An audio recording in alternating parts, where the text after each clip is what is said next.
కొనసాగిస్తాం వైఎస్ గారి ఆలోచన విధానాన్ని. అమర హై వైఎస్ఆర్.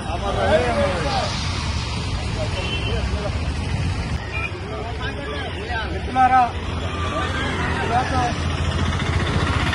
దివంగత మాజీ ముఖ్యమంత్రి వైఎస్ గారి యొక్క 79వ జన్మదిన జయంతి సందర్భంగా మేడ్చల్ జిల్లాలో ఉన్నటువంటి జవహర్ నగర్ కార్పొరేషన్ పరిధిలో అందరూ కూడా పార్టీ యొక్క అనుబంధ సంఘాలు, పార్టీ నాయకులు, సీనియర్ నాయకులు, వైఎస్ అభిమానులు, కులాలకు మతాలకు అతీతంగా కూడా పెద్ద ఎత్తున ఈరోజు పాల్గొని ఈరోజు వైఎస్ గారి యొక్క విగ్రహం దగ్గర పెద్ద ఎత్తున నివాళులు అర్పించడం జరుగుతూ ఉంది.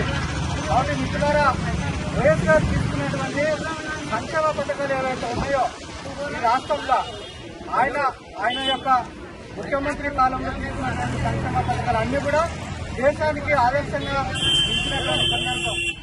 ఆరోగ్యశ్రీ లాంటివి కానీ, ఫీజు రియంబర్స్ లాంటివి కానీ, రైతు రుణమాఫీ లాంటివి కానీ, ఉచిత విద్యుత్ లాంటివి కానీ, తర్వాత ఇట్లాంటి మౌలిక రంగాల్లో సంక్షేమ పథకాలు, సంక్షేమం అభివృద్ధి రెండు కళలాగా భావించి ఆయన దేశానికి ఒక మోడల్గా ఉమ్మడి ఆంధ్రప్రదేశ్ రాష్ట్రానికి ముఖ్యమంత్రిగా చేసినటువంటి గొప్ప మహానేత. అన్ని పార్టీలకు అతీతంగా పెద్ద ఎత్తున ఈరోజు వైఎస్ గారి జయంతి జరుపుకుంటున్నాం.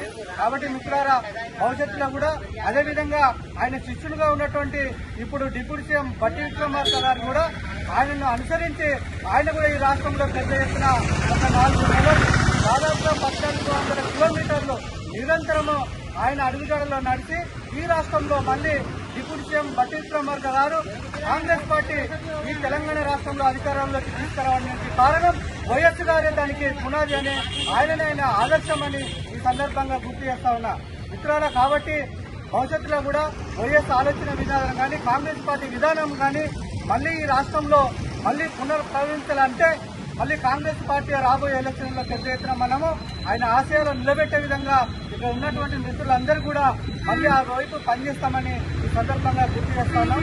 జోహార్ వైఎస్ఆర్.